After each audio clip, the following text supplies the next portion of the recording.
Alabama's WVUA News at 6 with your award-winning news team, Lynn Brooks, Philip Coleman, weather with Richard Scott, and sports with Gary Harris.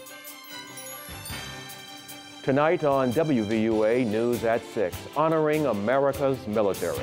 On this Veterans Day, people across the area pause to remember those who put country first. We'll take you to Veterans Day ceremonies all across West Alabama. Plus, we head to the home of the cowbell, Starkville, Mississippi, where the Tide will take on MSU. But first, West Alabama pays respect to America's servicemen and women. Today is Veterans Day, a time to show appreciation to veterans and their families. Ceremonies were held all across the area, and we're going to start at the Veterans Memorial Park in Tuscaloosa.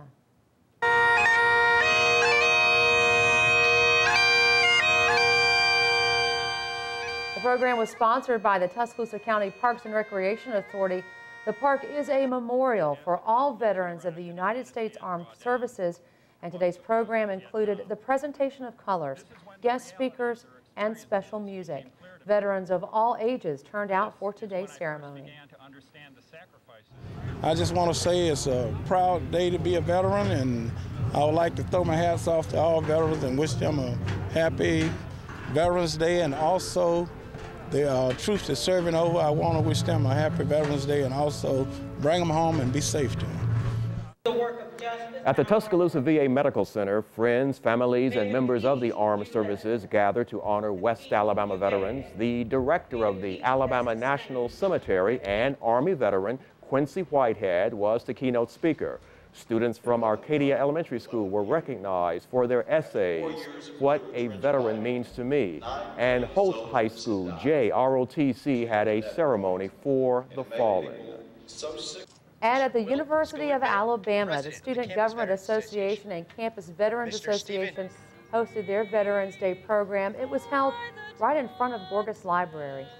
It included the national anthem, guest speakers, wreath-laying ceremony, and the playing of taps. According to the university, there are more than 900 students who are veterans, service members, or dependents. It's an opportunity to give recognition to those who have not only given service, but have given their lives for the freedoms that we enjoy. At North River Village Assisted Living, residents gathered for a special Veterans Day program. The ceremony honored those veterans who might not be able to attend those events going on out in the community. And for Margaret Stevens, a retired Navy veteran, today brought back memories of World War II. I was in the waves and worked in a lab, and a lab as a lab assistant. It was a great experience. I enjoyed it. It was my ticket away from home. Now, Veterans Day began as Armistice Day on November 11th, 1919, which was the first anniversary of the end of World War I. It became a national holiday in 1938. On your home team Crime Watch video you will only see on WVUA News. A scary scene last night at one of the University of Alabama's more popular dining halls. An altercation led to 2 UA students being sent to the hospital.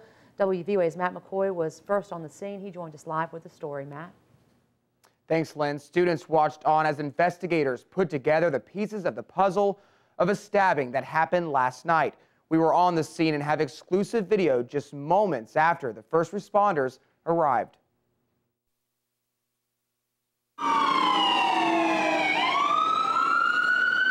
A scary scene at one of the University of Alabama's more popular dining halls. According to Captain Lloyd Baker with the Tuscaloosa Metro Homicide Unit, it happened around midnight at the Lakeside Dining Hall, an altercation between 2 females. Baker says the victim and suspect have had a troubled past, and when the suspect went to the bathroom in the dining hall, that's when the fight broke out, leading to the victim getting stabbed multiple times.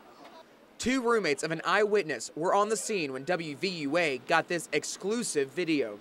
I was doing laundry and she was like, "You will never guess what just happened at Lakeside." And I was like, "What?" And she told me about the stabbing, and then she was like, I'm just she was speechless. She didn't really know what to say. But students who were on the scene say even after an attack like the one early Friday morning, they still feel safe on the UA campus. I don't think the campus itself is just unsafe. I feel unsafe because it's such a shocking event. Yeah. Nothing like that has ever happened since I've been here. Both the victim and the suspect were transported to DCH in Tuscaloosa for treatment. The case is under investigation by the Tuscaloosa Metro Homicide Unit.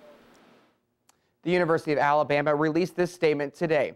Quote, "The university emphasizes that behavior that is intimidating or threatening or that results in harm to others is not acceptable in any way on this campus, and violations will be dealt with quickly and appropriately."